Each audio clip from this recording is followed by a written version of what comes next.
పోలీసులు ఆయా కేసుల్లో నిందితులు ఇచ్చే వాంగ్మూలాలను సాక్ష్యంగా పరిగణించాలన్న కూటమి ప్రభుత్వ వాదనపై హైకోర్టు విస్మయం వ్యక్తం చేసింది. కేసుల దర్యాప్తు విషయంలో రాష్ట్ర వైఖరి పట్ల అసంతృప్తి వ్యక్తం చేస్తున్నామని తెలిపింది. వాంగ్మూలాలను అడ్డం పెట్టుకుని నిందితులను నెల తరబడి జైల్లో ఉండాలంటే సాధ్యం కాదని హైకోర్టు తేల్చి చెప్పింది. వాంగ్మూలాలను సాక్ష్యాలుగా పరిగణించాలన్న చంద్రబాబు ప్రభుత్వ వాదనను హైకోర్టు తోసిపుచ్చింది. ఈ వాదనతో ఏమాత్రమూ ఏకీభవించలేమంది. సహ నిందితుల వాంగ్మూలాలను కోర్టులను కూడా పరిగణలోనికి తీసుకోవాలని స్పష్టం చేసింది. ఆధారాలు సేకరించకుండా వాంగ్మూలాలపై ఆధారపడాలంటే ఎలా అంటూ పోలీసులపై అసహనం వ్యక్తం చేసింది. వాంగ్మూలాల ఆధారంగా ఇతరులను నిందితులుగా చేర్చి అరెస్టు చేస్తున్న పోలీసులు ఆ తర్వాత ఎలాంటి దర్యాప్తు చేయకుండా, ఎలాంటి ఆధారాలు సేకరించకుండా నెలల తరబడి నిందితులను జైలులో ఉంచుతున్నారంటూ ఘాటుగా వ్యాఖ్యానించింది హైకోర్టు. వాంగ్మూలాలు కేవలం దర్యాప్తునకు ఓ దారి చూపుతాయే తప్ప వాటిని సాక్ష్యంగా తీసుకోలేమంది. దర్యాప్తు చేయనప్పుడు నిందితులను జైలులో ఉంచడం అనవసరమంది.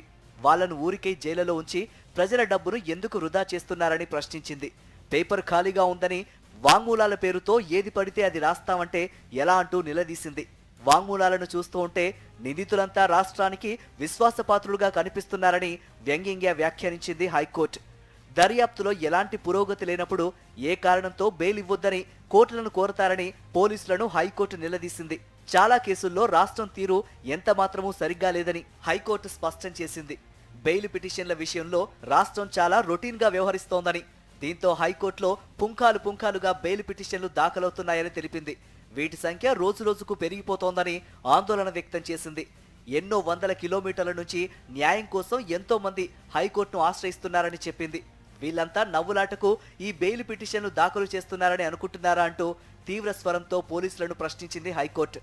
గంజాయి కేసులో విశాఖ జిల్లా నక్కపల్లి మండలం ఒడ్డిమిట్ట గ్రామం వద్ద పట్టుబడిన లారీ డ్రైవర్ వాంగ్మూలం ఆధారంగా హనుమంతరావు అనే వ్యక్తిని నిందితుడిగా చేర్చి అరెస్టు చేసిన పోలీసులు ఆ వ్యక్తికి వ్యతిరేకంగా ఎలాంటి ఆధారాలు సేకరించకుండా అతన్ని 4 నెలలుగా జైల్లో ఉంచడంపై మండిపడింది.